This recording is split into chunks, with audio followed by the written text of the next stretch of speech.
Buwisit ng mga groupmates to, walang ambag parati. Buwisit, buwisit, buwisit! Huwag kang mabwisit, Edward. Ay, salamat, Nikki, ha. Sige, hindi na ako mabubwisit forever. Maraming salamat talaga sa advice mo. Laking tulong sa ekonomiya sa utak ko. Sige na nga, para gumaan yung pakiramdam mo. Gusto mo ba ng magic? Mukha bang gusto ko ng magic? Gusto mo ng magic o ako yung gustuhin mo? Magic.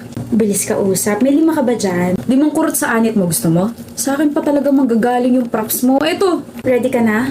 This is like the biggest of the greatest and the wowest and the mostest magic. Huwag kang kukurap, Edward. Huwag kang kukurap. Eto na!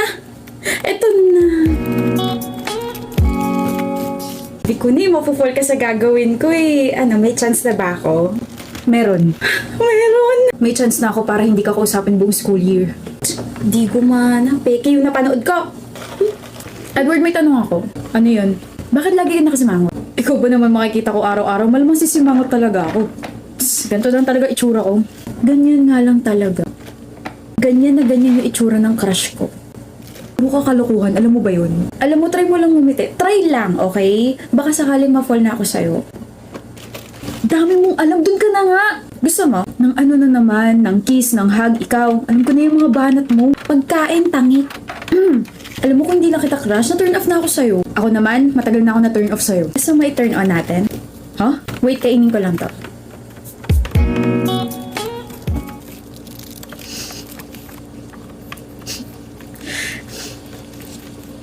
Kahit ayokong ngumiti.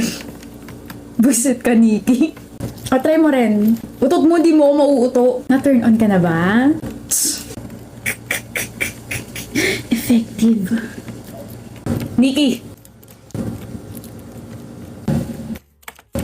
Problema nun. Nikki!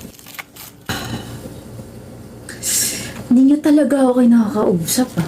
Galit ka ba? Sino ka? Lo, bagong pakulo mo ba to? Hindi ako natutuwa. Ah, ganyanan.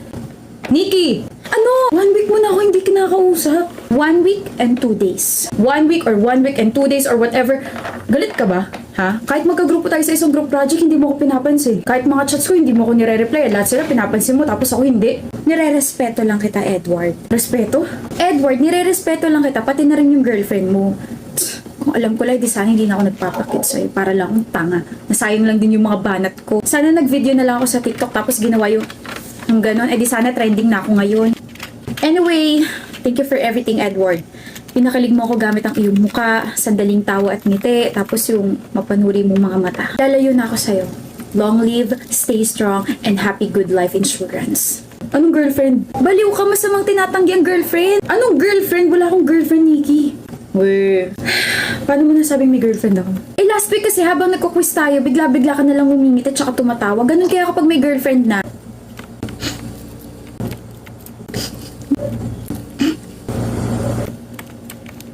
Tignan mo na, ngiti-ngiti ka na naman. Nag-i-enjoy ka bang pinagtitripan ako, ha? Seryoso ako rito. Ngingit tsaka natatawa ako kasi yung ginawa mong ganun. Na-stuck sa isip ko, ang cute mo kaya.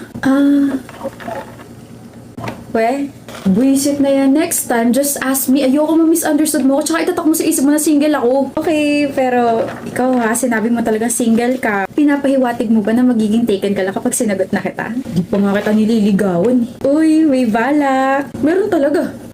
Ano ka ba? Get to know mo na tayo. Shy ako. I'm Nikki and we've known each other since first year college. I love colors. I love munggo. I love painting. I love myself and I love you.